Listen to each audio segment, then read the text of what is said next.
السلام علیکم، welcome to my channel you and horrors. آج جو کہانی میں آپ سے شیئر کرنے والی ہوں وہ ایک بہت ہی خوفناک اور دل کو دہلا دینے والی کہانی ہے۔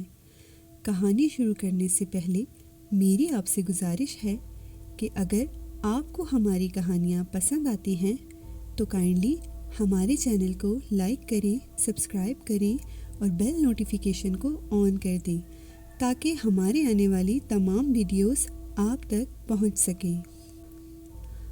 میرا نام سائرہ ہے، میرا تعلق لاہور سے ہے۔ یہ واقعہ آج سے تقریباً 3 سال پہلے ہمارے ساتھ پیش آیا تھا۔ اس سے پہلے کہ میں کہانی شروع کروں، میں آپ کو اپنی فیملی کے بارے میں بتانا چاہوں گی۔ میری فیملی میں میرے والد صاحب، میری والدہ، میں اور ایک چھوٹی بہن شامل ہیں۔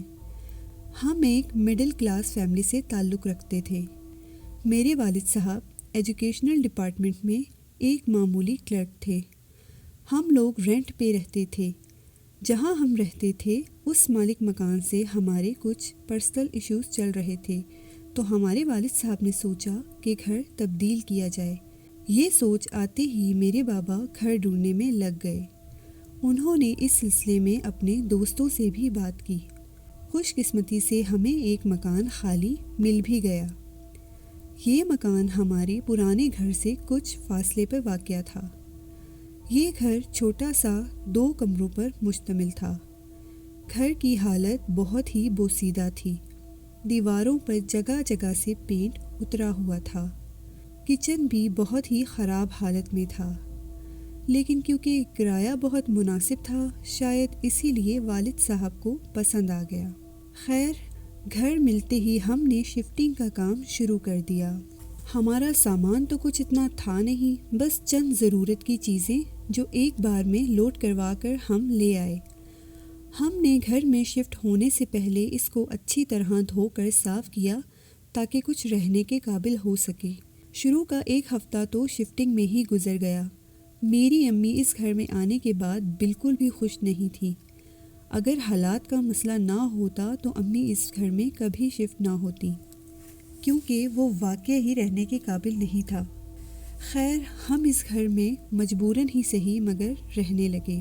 ایک کمرہ میں نے اور میری بہن نے لیا، جبکہ دوسرے کمرے میں میری والدہ اور والد صاحب رہنے لگے۔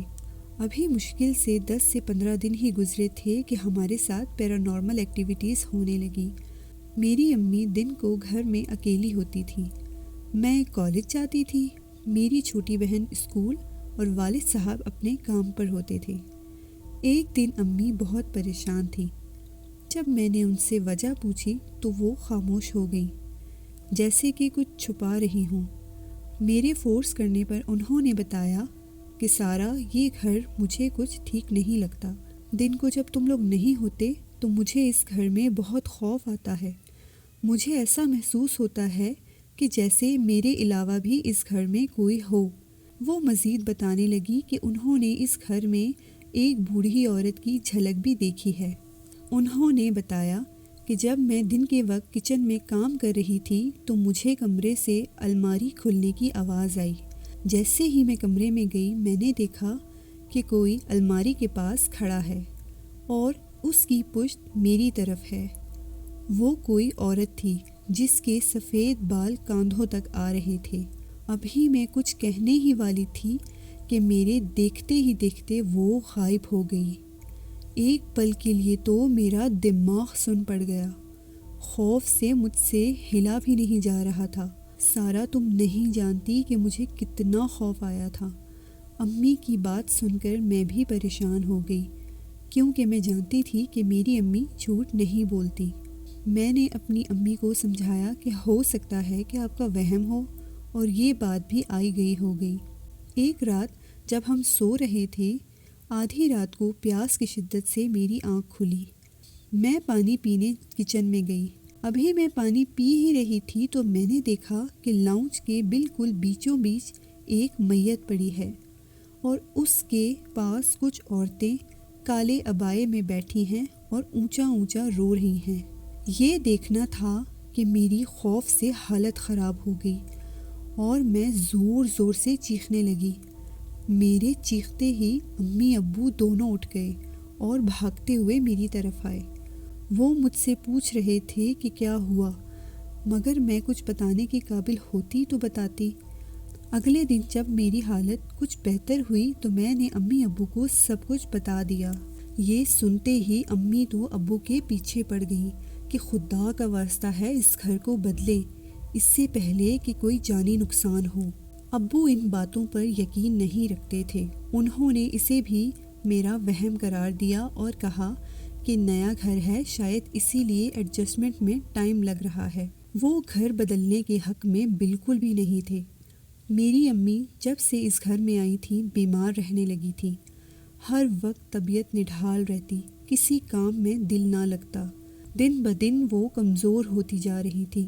بہت سے ڈاکٹرز کو بھی چیک کروایا لیکن امی کی طبیعت میں کوئی سدھار نہ آیا۔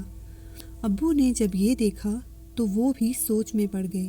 اسی کے ساتھ واقعات کا سلسلہ بھی زوروں پر تھا۔ کبھی کچن میں اپنے آپ ٹیپ اوپن ہو جاتا، کبھی لگتا کہ کوئی تیزی سے پاس سے گزرا ہے، کبھی کوئی بلیک شیڈو ہمیں گھر میں دکھائی دیتا۔ ایک دن ہم سب سو رہے تھے تو میری امی کی آنکھ کھلی۔ انہوں نے دیکھا کہ ان کے بستر کے پاس وہی بوڑھی عورت بکھرے ہوئے حلیے میں کھڑی ہے۔ چہرے پر شدید غم کے آثار تھے۔ امی نے اسے دیکھتے ہی زور سے چیخ ماری تو وہ غائب ہو گئی۔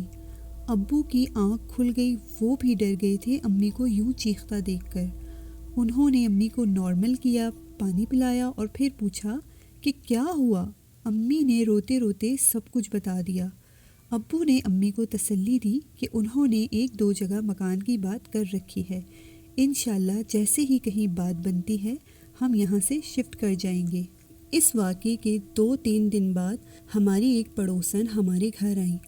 باتوں باتوں میں امی نے ان سے اس بات کا ذکر کیا تو وہ کہنے لگی، بہن یہ گھر جب بھی کرائے پر لگا ہے زیادہ دن یہاں کوئی نہیں ٹک سکا۔ تمہاری بات سن کر مجھے بالکل حیرت نہیں ہوئی، کیونکہ تم سے پہلے بھی کئی لوگوں نے ادھر آ کر بسنے کی کوشش کی ہے، مگر کوئی یہاں 1 مہینے سے زیادہ ٹک نہیں سکتا۔ یہ گھر تو آسیب زدہ ہے، تمہیں نہیں بتایا کسی نے؟ امی نے ان سے پوچھا کہ کیا نہیں بتایا؟ تو وہ کہنے لگی یہ گھر ایک بوڑھی عورت کا تھا جس کی اولاد نہیں تھی اور خاوند بھی وفات پا چکا تھا۔ وہ بیچاری یہاں اکیلی رہتی تھی، کوئی خیال بھی کرنے والا نہیں تھا۔ محلے والے کبھی کبھی کھانا دے دیا کرتے تھے، لیکن کوئی کسی کا کتنا ہی خیال کر سکتا ہے۔ وہ ہمیشہ بیمار ہی رہتی تھی۔ بیچاری ایک دن اپنے گھر میں مردہ پائی گئی۔ موت کی کوئی خاص وجہ سامنے نہ آ سکی۔ محلے والوں نے ہی کفن دفن کا انتظام کیا، تب سے یہ گھر خالی ہے۔ ایک دن اس بوڑھی عورت کا کوئی دور کا رشتہ دار آیا اور اس نے یہ گھر پراپرٹی ڈیلر کے حوالے کر دیا تاکہ وہ اس مکان کو کرائے پر لگا سکے۔ مگر جب بھی کوئی کرایہ دار یہاں پر رہنے آتا ہے وہ زیادہ دن یہاں نہیں ٹک سکتا۔